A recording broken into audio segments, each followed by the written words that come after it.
Wholesaling Houses for Dummies. I'm going to tell you exactly how the whole process works, so stay tuned.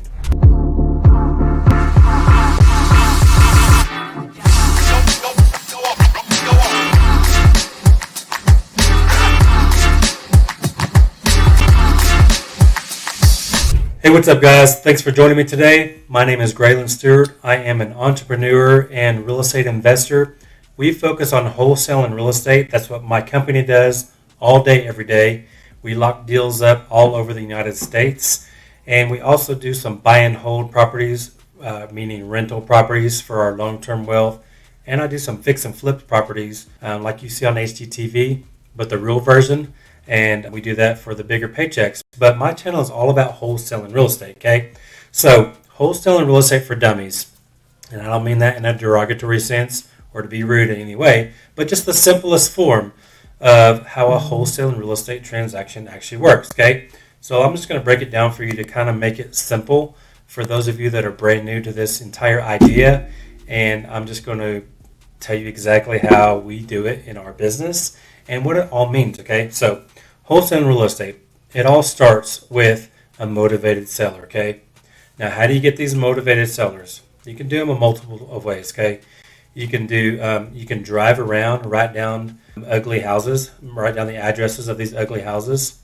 Then you can go to places like binverified.com, fastpeoplesearch.com, truepeoplesearch.com, whitepages.com, sites like that to actually look up the owner and skip trace their phone number, meaning you're going to find their phone number so you can call them, okay?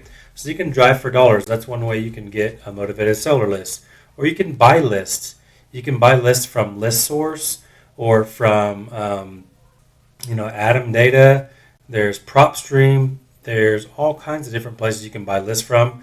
I've got a couple of links in the description that could help you out, and I've also done videos on exactly how to pull these lists, okay? So like I said, it all starts with a motivated seller. So you gotta have a list, okay? Get a list of sellers that you can call on. Now, then once you have this list, the key is to market to the list, okay? So whether you call them on the phone, right? Or you can text message them. You can send them an RVM, which is a ringless voicemail.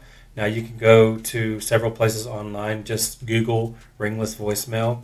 You can actually upload your list onto there. It'll send a voicemail to the entire list, and then just get ready for your phone to ring, okay?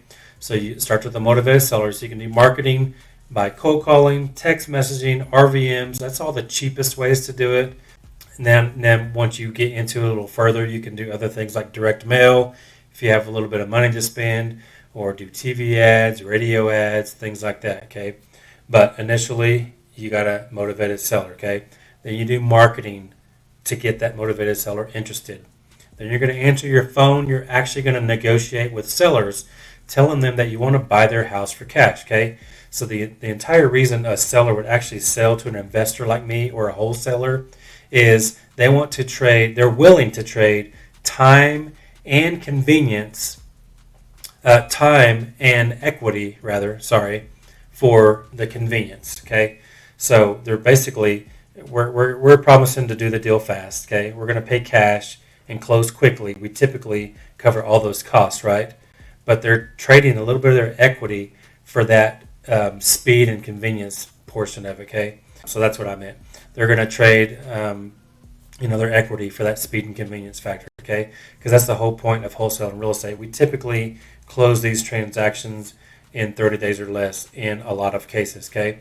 So far, since the COVID thing has gone through, sometimes it's taken a little longer, up to 45 days, because a lot of the counties are behind on as far as getting the proper documentation ready for the title companies, like abstracting and things like that.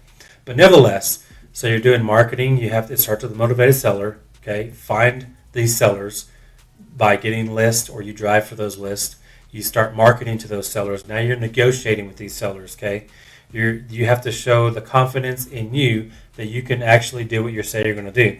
You're telling them you're going to buy their house for cash and close in as little as 30 days. Well, you got to be able to do that, okay? So how do you do that? Now, once you have a contract with that seller, you get a purchase and sale agreement to buy their property, okay? That gives you the rights to the property. Now, I have this contract that I need to sell. because as a wholesaler starting out, you probably don't have the money to actually buy that house, okay? So your goal is to sell that contract for more than you got it for. So just for easy math, if I got the contract for $50,000 and I know the house is worth $100,000, now I have to leave a lot of room on the deal for the end buyer or the end investor that's bringing the cash to buy this property. They have to have room to make a profit, right? So if I got it for $50,000, this contract, I'm going to try to sell that contract to an end buyer for $60,000, for example. So I want to make $10,000 on the deal, okay? Now, once I sell that and the buyer agrees to do that, I'm going to simply do an assignment contract because I'm assigning my rights to my purchase and sale agreement to this end buyer. So he's essentially taking my place, my position in the original contract and going to fulfill on that obligation that I have with the seller, okay? So what happens after that? Now the buyer is on the hook for this property because they signed my assignment contract saying that they're going to pay $60,000 for this property that I got for $50,000. So now when we get to closing, everybody gets paid, okay? And then everybody wins, right? So now the seller is going to get the $50,000 that they were promised. Now I'm going to get the $10,000 because I was the middleman, right? And then the buyer is actually getting the property for $60,000, even though the property is worth $100,000. So that leaves them $40,000 to play with as far as renovating and still keeping a little bit of equity in the deal to where they can actually flip it for a profit or keep it and still have equity as a rental, right? So that's the whole process right there. Start with the motivated seller. You're going to do marketing to those sellers. You're going to negotiate with those sellers and get a contract. Then you're going to sell your contract to a buyer, and oftentimes it's motivated buyers because they're thirsty for these deals, right? They don't go direct to seller like wholesalers do a lot of times because they focus on fixing and flipping or buying rentals, typically, okay? Now, there are some companies that do all of it like I do, but for the most part, they're looking for wholesalers to bring them deals because they know they're going to get deals at 60 to 70 cents on the dollar, and we're buying them at 40 to 50 cents on the dollar, and we make that spread in between. So hopefully all that makes sense. It's clear to what the entire wholesaling transaction looks like. So at the end of the day, a lot of people win on this deal, right? Like I said, the seller wins because they got the $50,000. We win because we made $10,000 to be in the middleman. The buyer wins because they're getting a $60,000 property that's worth $100,000 when they fix it up. That doesn't stop there either. Also, the title company wins because they're getting business from this entire transaction.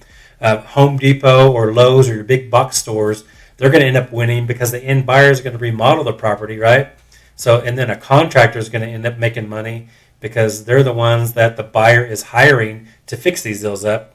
Then the neighborhood wins overall because now you suddenly have a nicer house in the neighborhood that was dilapidated.